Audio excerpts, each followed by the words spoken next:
Hello friends. Welcome to the YouTube channel of Sunrise IELTS Academy.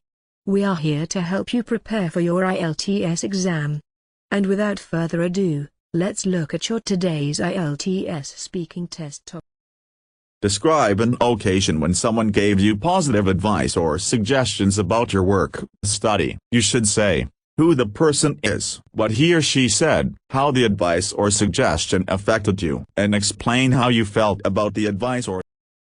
There are two types of people, those who offer some constructive advice and those who offer wrong advice with some malicious motive behind that. It is very difficult to identify which category the advice giver belongs to. But I have always observed that our teachers and some elderly persons are always our well-wishers. We can always depend upon their wise counsel. I have been fortunate as I had many inspiring school teachers who illuminated my path and never let me waver from my goals. But there came a time when I was about to lose my focus from my studies. It was the time when I was in class 10. My father had given me a pocket radio at that time. I am a connoisseur of Indian movie songs, and all day I listened to movie songs on my radio. Before I got the radio, my study schedule included all the subjects such as math, science, history, English, and so on. But after I got the radio, I started neglecting my studies. I would often skip my classes at school and go to the school canteen to enjoy music with tea and light snacks. My English teacher Mr. Johnson was very strict about students attending their class, and he would not tolerate if he caught someone misbehaving in his class or loitering in the school campus during the school time. As usual,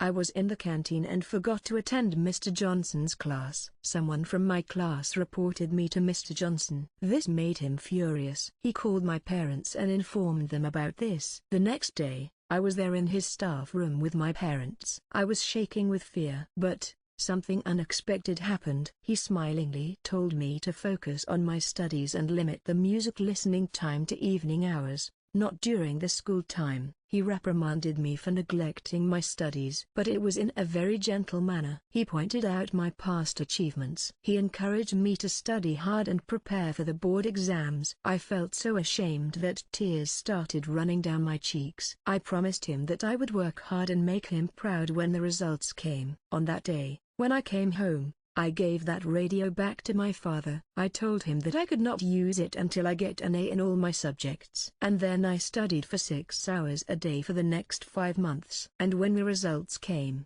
I could not hold back my tears when I saw that I had fulfilled my promise, and in the English subject I had gotten A+. I felt very grateful to my teacher Mr. Johnson. If he had not offered a sound piece of advice, I would not have achieved this excellent result. Even today, when I think about that episode, my eyes get moist at that thought of that great teacher. There are two types.